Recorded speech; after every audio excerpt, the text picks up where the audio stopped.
மகிமைப்படுத்த தேவனை மகிமைப்பட வேண்டும். அல்லேலூயா.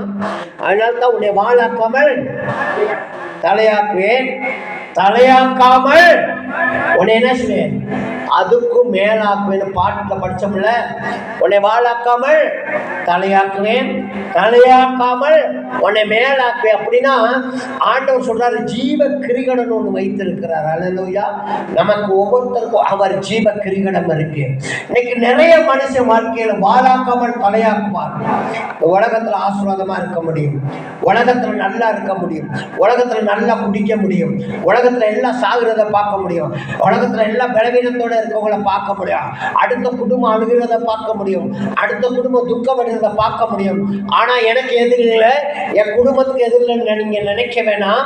ஆனா இங்க ஆண்டவராக இயேசு கிறிஸ்து சொல்றா, உன்னை தலையாத்தான் வைத்திருக்கேன். அதனால நீ இதெல்லாம் பார்த்து திருப்திப்படுவ. ஆனா தலைக்கு மேலாக உன்னை நான் என்ன செய்ய மாட்டேன், வைக்க மாட்டேன். ஹல்லேலூயா. தலைக்கு மேல உயர்ந்து போறதுதான் நம்மளுடைய வாழ்க்கையாக இருக்க வேண்டும்.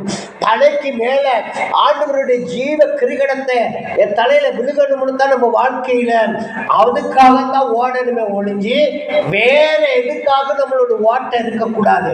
ஒருவேளை நிறைய பேர் சொல்லுவாங்க, என் பிள்ளைகளை அப்படி படிக்க வைக்கிறேன், நான் இப்படி படிக்கிறேன், நான் இப்படி சம்பாதிக்கிறேன், இதெல்லாம் நல்லது, நல்ல ஓட்டம் நீங்க நினைத்து கொண்டிருக்கலாம். அல்லேலூயா.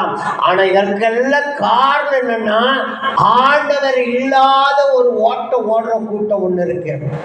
ஆண்டவர் இல்லாத ஓடுற ஒரு கூட்டம் இருக்கு, ஆண்டவருக்குள்ள ஓடுற ஓட்ட ஒரு கூட்டம் இருக்கிறது. அல்லேலூயா. அப்படின்னா நீங்க பேனை எடுத்து ரவுண்ட் பண்ணி பாருங்களேன். உங்க கையில நீங்க சும்மா சாதுவா ரவுண்ட் பண்ணீங்கன்னா, இங்க பாருங்களேன், இப்படி ஒரு ரவுண்ட் பண்ணிட்டீங்க அப்படின்னா இந்த ஓட்டை வந்து உலகத்துல ஓடுற ஓட்டம், இதெல்லாம் இந்த கோட்டுக்கு வெளியே ஓடுறதெல்லாம் உலகத்துல ஓடுற ஓட்டம். இது ஃபுல்லா இந்த கோட்டுக்கு உள்ள ஓடுறதெல்லாம் ஆண்டவருக்குள்ள ஓடுற ஓட்டம். அல்லேலூயா. அனந்த ஆண்டவராக இயேசு எங்க வருந்து வைத்திருக்கேன், என்னுடைய உள்ளங்கையில வருந்து வைத்திருக்கேன். உன்னை எங்க தாங்குறேன், என்னுடைய உள்ளங்கையில தாங்குறேன்.